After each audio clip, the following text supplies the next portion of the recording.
versus 172. Se está analizando el Tratado de Cooperación y se están analizando sanciones directas contra la dictadura cubana y contra la imagen de Díaz-Canel. Todo esto desde la Unión Europea. Pónmelo por favor, Sandy, las intervenciones de los amigos de Cuba en este Parlamento. Mire para acá.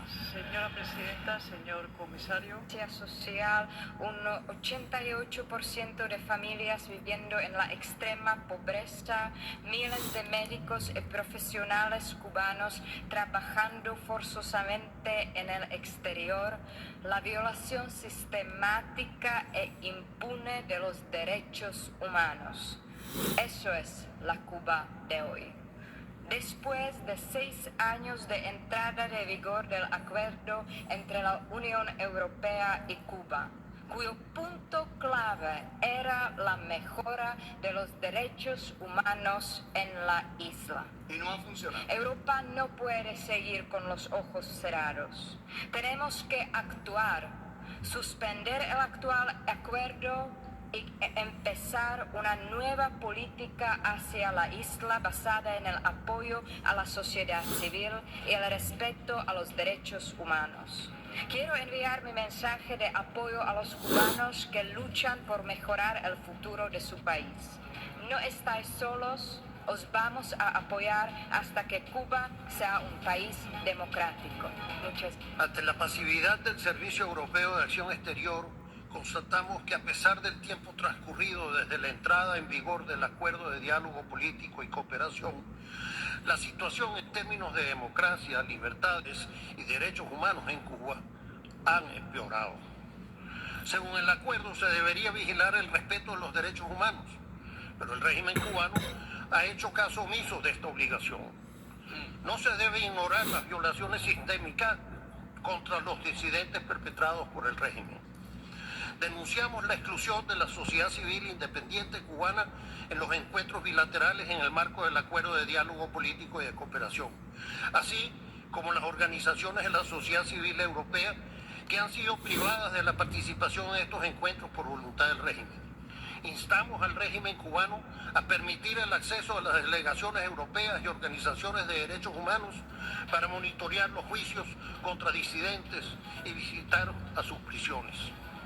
Hace medio siglo, el líder de la revolución exigía que los cubanos no preguntasen qué podían hacer por Cuba por ellos, sino qué podían hacer ellos por Cuba.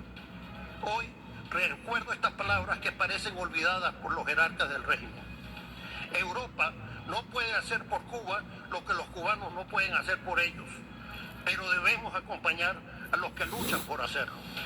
De aquí lo que es la cumbre de la hipocresía respecto Me encanta a Cuba, diciendo que sí, lamentamos los presos comunes, pero hay que hablar mucho del bloqueo. No hay bloqueo, no hay ningún bloqueo, hay un embargo que no impide que sean los Estados Unidos los que están alimentando a Cuba. Cuba es una vergüenza para el mundo occidental y muy especialmente para la Unión Europea, donde tiene a muchísimos cómplices que son los que mantienen a esa dictadura criminal, a una dictadura asesina que no solo aplasta desde hace 65 años a toda su población de una forma brutal, sino que extiende el veneno del narcoterrorismo por todo el continente y que ha logrado también crear esas situaciones sangrientas de tragedia y dictadura en otros países. No ha hecho más que exportar miseria, hambre, dolor, terrorismo y sangre. Eso es lo que ha hecho Cuba, y aquí esto está lleno de protectores, y el primer protector que debiera estar aquí se llama Borrell. Por eso es un escándalo Cuba, y hace falta que acabemos con ese acuerdo indigno que encima financia esa dictadura asesina. Muchas gracias, Presidenta. Tras 2 años de infame invasión rusa sobre Ucrania, también tenemos que poner el foco en los aliados del Kremlin, en este caso, en Cuba. Díaz-Canel sigue los pasos de Castro y llama a jóvenes e inocentes cubanos a filas para combatir en el ejército ruso, para combatir en suelo europeo. Así que a quienes no puede matar de hambre dentro, los mata en la guerra fuera. Pero la similitud entre Rusia y Cuba es sólida. Hace una semana fue Navalny, Pero hace 12 años los Castro asesinaron a Osvaldo Payá y a Harold Cepero. ¿Cuántos defensores de la libertad tienen que ser asesinados para darnos cuenta? ¿Quién va a ser el próximo de los 1066 presos políticos del régimen cubano? ¿Mi buen amigo José Daniel Ferrer? Es una pena que el señor Borrell no esté aquí, pues es el único que puede entrar en la isla y llevar el mensaje de este Parlamento al que el régimen ha vetado la entrada. No puede haber acuerdo con criminales, no puede haber acuerdo con dictadores. Pongamos fin al acuerdo político. El Parlamento Europeo está con los cubanos, con los que orgullosamente defienden la causa de la libertad y la democracia. Es con estos cubanos con quien está y sobre todo con quien debe estar siempre realmente este Parlamento.